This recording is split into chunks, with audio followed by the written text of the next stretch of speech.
কল্যাণী ইউনিভার্সিটির আন্ডারে নদিয়া এবং মুর্শিদাবাদ জোনের মধ্যে যে সমস্ত কলেজ রয়েছে প্রত্যেকটা কলেজে তোমরা যারা এনইপি ফোর্থ সেমিস্টারের স্টুডেন্ট রয়েছো, তো তোমাদের যাদের মেজর সাবজেক্টে ইতিহাস রয়েছে, তো মেজর ইতিহাসের ফার্স্ট পেপার অর্থাৎ মেজর 4 পেপারের সাজেশন নিয়ে আজকের এই ভিডিওটা আলোচনা করব।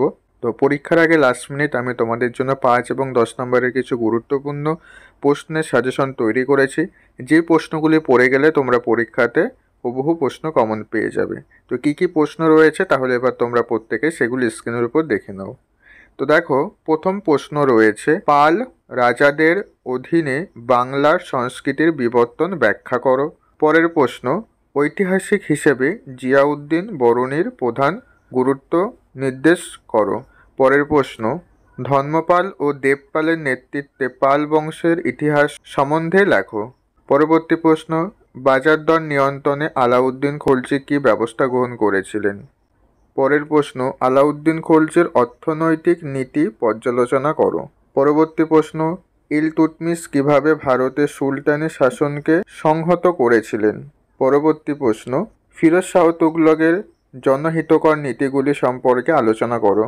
পরবর্তী প্রশ্ন, দিল্লির সুলতানের পতনের জন্য ফিরোজ তুগলক দায়ী ছিলেন, তোমার কি মনে হয়। পরবর্তী প্রশ্ন, ভারতের ইতিহাসে 1290 সালে খলজি বিপ্লবের তাৎপর্য কী ছিল।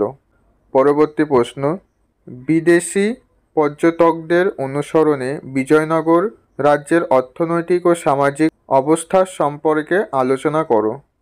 পরবর্তী প্রশ্ন, মোহাম্মদ বিন তুগলকের দুটি পরিকল্পনা সম্পর্কে আলোচনা করো, অথবা মোহাম্মদ বিন তুগলকের বিভিন্ন সংস্কারের বিবরণ দাও, তাকে বৈপরীত্যের সংমিশ্রণ বলা চলে কিনা বিচার করো। পরবর্তী প্রশ্ন, সুলতানি যুগে ইকতা ব্যবস্থার উপর সমালোচনামূলক টিকা লেখো ইকতা ব্যবস্থা। তো এখানে যে প্রশ্নগুলি দেখছো, এই প্রশ্নের সাজেশনের পিডিএফ আমরা তৈরি করেছি। তো তোমরা যারা এই প্রশ্নের সাজেশনের পিডিএফ নিতে চাও, অবশ্যই স্ক্রিনে দেওয়া নাম্বারে এসএমএস করে পিডিএফটা সংগ্রহ করে নিতে পারো। পিডিএফটার প্রাইস রাখা হয়েছে মাত্র 99 টাকা। আমাদের এই পিডিএফে তোমরা কী কী পেয়ে যাবে, 2 নম্বরের গুরুত্বপূর্ণ প্রশ্ন পাবে, এবং 5 ও 10 নম্বরের সাজেশনে যে প্রশ্নগুলি দেখছো প্রত্যেকটা প্রশ্ন তো এখানে একটা করে রয়েছে, কিন্তু আমাদের সাজেশনের পিডিএফে প্রত্যেকটা প্রশ্ন 2-3টে করে অথবা দেওয়া রয়েছে। কেন অথবা দেওয়া রয়েছে? কারণ ইতিহাস এমনই একটা সাবজেক্ট, প্রত্যেক সেমিস্টারে প্রশ্ন ঘুরিয়ে দেয়। ঠিক আছে, তোমরা দেখেছো, তুমি প্রশ্ন পড়ে গেছো কিন্তু পরীক্ষাতে প্রশ্ন এসেছে অন্যরকমভাবে।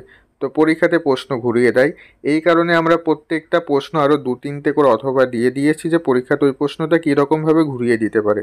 এবং প্রত্যেকটা প্রশ্নের উত্তর খুব সহজ ভাষায় সুন্দর করে পয়েন্ট করে করে আমরা তৈরি করেছি। তাই যারা পিডিএফ নিতে চাও, স্ক্রিনে দেওয়া নাম্বারে এসএমএস করে অবশ্যই পিডিএফটা সংগ্রহ করে নিও। পিডিএফটা থেকে তোমরা হুবহু প্রশ্ন কমন পেয়ে যাবে। ওকে, এবার আসা যাক পরবর্তী প্রশ্নে।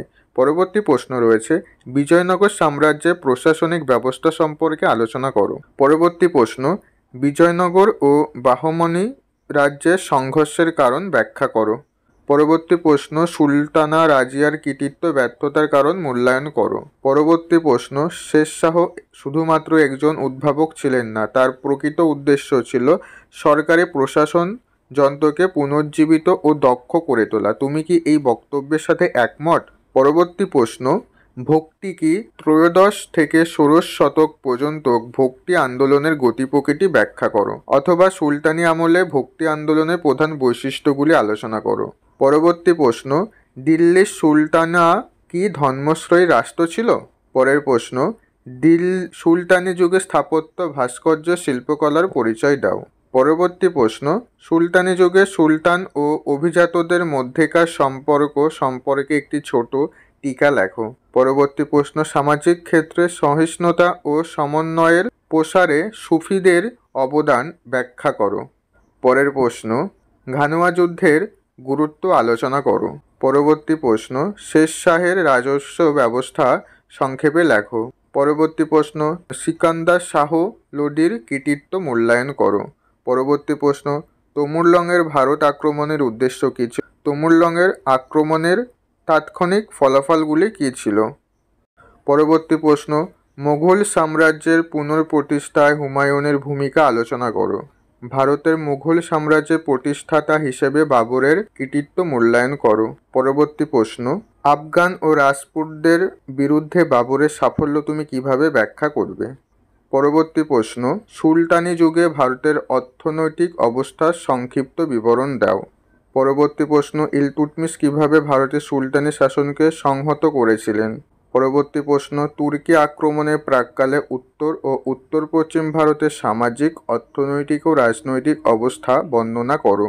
পরবর্তী প্রশ্ন, তরাইনের দ্বিতীয় যুদ্ধের ঐতিহাসিক গুরুত্ব কী ছিল? পরবর্তী প্রশ্ন, গিয়াসউদ্দিন বলবনের রাজতান্ত্রিক আদর্শকে রাজ্য শাসনের দৈবসূত্র তত্ত্ব বলা যায় কি? পরবর্তী প্রশ্ন, সুলতানি যুগের ইতিহাস রচনায় বিদেশি পর্যটক ইবন বতুতার অবদান কতটুকু? পরবর্তী প্রশ্ন, রাজপুত রাজ্যগুলির পরাজয়ের আর্থসামাজিক কারণ ব্যাখ্যা করো। পরবর্তী প্রশ্ন, রাজপুতদের উৎপত্তি সম্পর্কে বিভিন্ন মতামত উল্লেখ করো।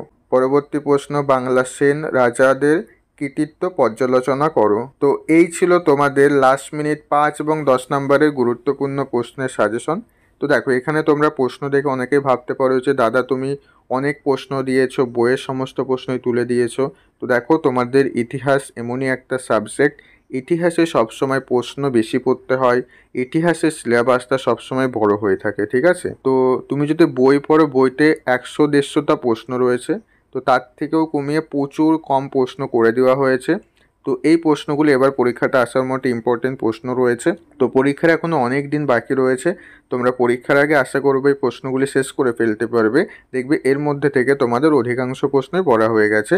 আর যে প্রশ্নগুলি পড়া হয়নি, পরীক্ষার এখন অনেক দিন বাকি আছে, দিনে একটা করে প্রশ্ন পড়বে, প্রশ্ন কমপ্লিট হয়ে যাবে। ওকে? আর যাদের সাজেশনের পিডিএফের প্রয়োজন, স্ক্রিনে দেওয়া নাম্বারে SMS করে অবশ্যই পিডিএফটা সংগ্রহ করে নিও, তাহলে তোমাদের বইটার প্রশ্নের উত্তর খুঁজতে হবে না, ঠিক আছে? যারা বই কেননি তোমরা প্রত্যেকে পিডিএফটা সংগ্রহ করে নিও। তো এই ছিল আজকের ভিডিওটা ভালো লাগলে ভিডিওতে অবশ্যই একটি লাইক করে দিও, এবং পরবর্তী কোন সাবজেক্টে সাজেশনের প্রয়োজন অবশ্যই ভিডিওর কমেন্টে জানাবে। আমরা পরবর্তী ভিডিও খুব শীঘ্রই আমাদের এই চ্যানেলে আপলোড করে দেবো।